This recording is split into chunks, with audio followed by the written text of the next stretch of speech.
안녕하세요, 여러분.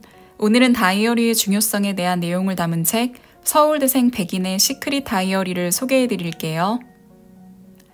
다이어리를 쓰는 것과 공부를 잘하는 건 무슨 관계가 있을까요? 다이어리 쓰는 시간에 차라리 공부를 조금이라도 더 하는 게 나은 거 아니야? 라고 생각하시는 분들에게 이 책이 답이 되시기를 바라며 책 일부 내용 읽어드릴게요. 꿈을 현실로 만드는 다이어리. 꿈을 날짜와 함께 적어놓으면 목표가 되고, 목표를 잘게 나누면 계획이 된다. 계획을 실행에 옮기면 꿈이 현실이 된다. 우리는 수많은 서울대생들을 만나 대화하면서 그들이 입시 관문의 최정상을 뚫을 수 있었던 비결이 무엇일까 궁금했다. 공부법, 노트 정리, 자기주도 학습, 자기관리 등 다양한 비결이 존재했지만 놀랍게도 다이어리 작성이라는 숨겨진 노하우를 발견하고 이를 깊게 알아보았다.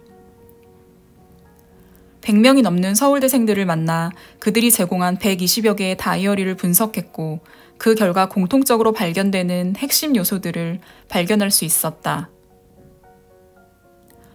서울대생들의 공부 비밀, 자기 성장 중독.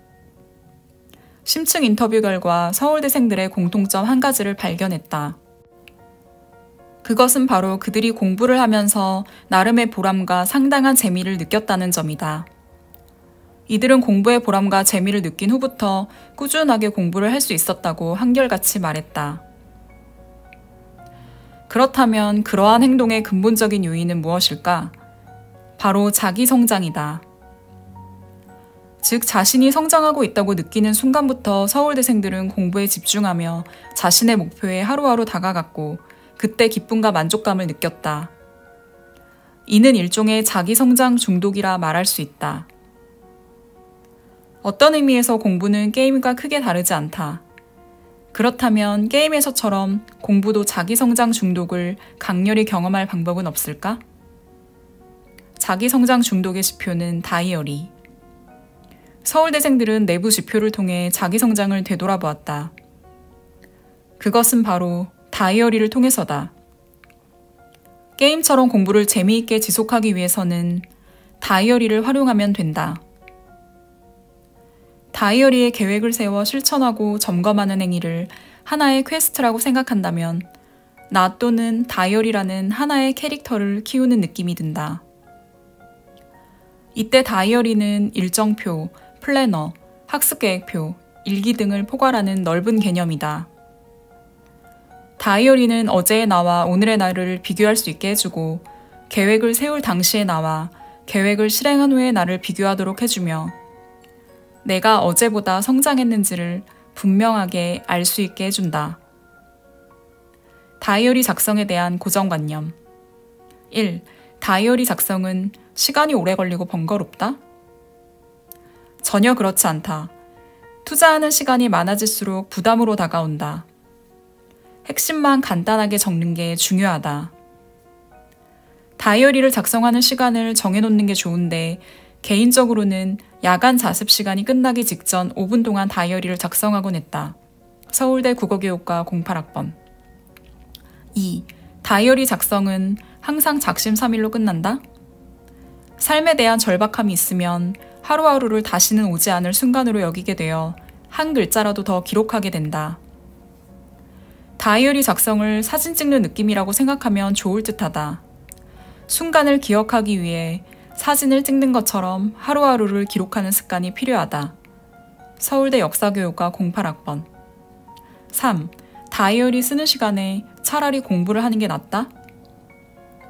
다이어리를 작성하면 목표의식이 뚜렷해지는 효과가 있다.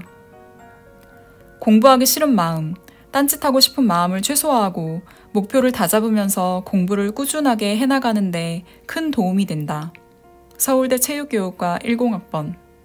4. 다이어리 작성은 성적 향상에 큰 도움이 되지 않는다?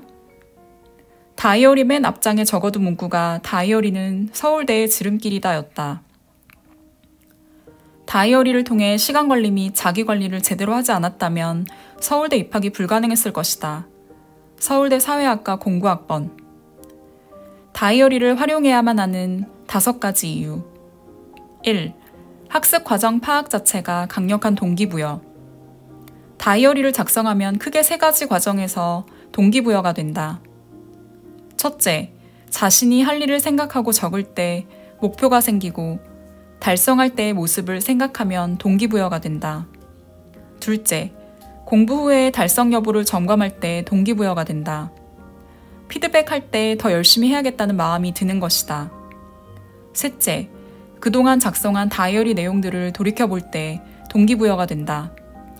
이렇게 자신의 학습 과정을 파악하는 자체가 아주 강한 동기부여라고 할 수 있다. 2. 공부의 모든 것을 좌우하는 학습 태도 형성. 무의식적인 행동들은 자신의 평소 태도에 따라 달라지는데 태도는 행동과 행동 사이를 메우며 학습에 아주 큰 영향을 미치는 요소이다. 다이어리는 학습 과정들의 기록과 피드백을 통해 무의식적인 행동과 태도를 교정해주는 고마운 도구이다. 3. 공부를 시작하기도 전에 차이를 만드는 습관. 책상에 앉기 전부터 어떤 공부를 어떻게 할 것인지 결정하는 계획 여부에 따라 공이 날아가는 것처럼 결과가 어떤 궤도로 날아갈 것인지가 결정된다. 4. 하루가 이틀처럼 되는 시간 관리의 마술. 하루 동안 그냥 흘려보내는 시간이 많다는 걸 알 수 있다. 시간을 잘 분배한다면 이틀에 걸쳐 할 일도 하루 만에 해치울 수 있다. 5. 자신의 학습 성향을 파악하는 최고의 수단. 오늘의 목표 달성 여부, 하루를 마치는 자신의 소감, 부족했던 점, 좋았던 점, 내일 공부에 반영할 점 등을 다이어리에 적어보자.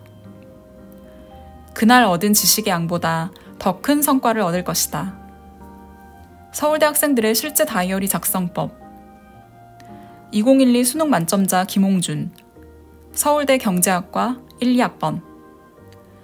고 이때부터 다이어리를 쓰게 됐다.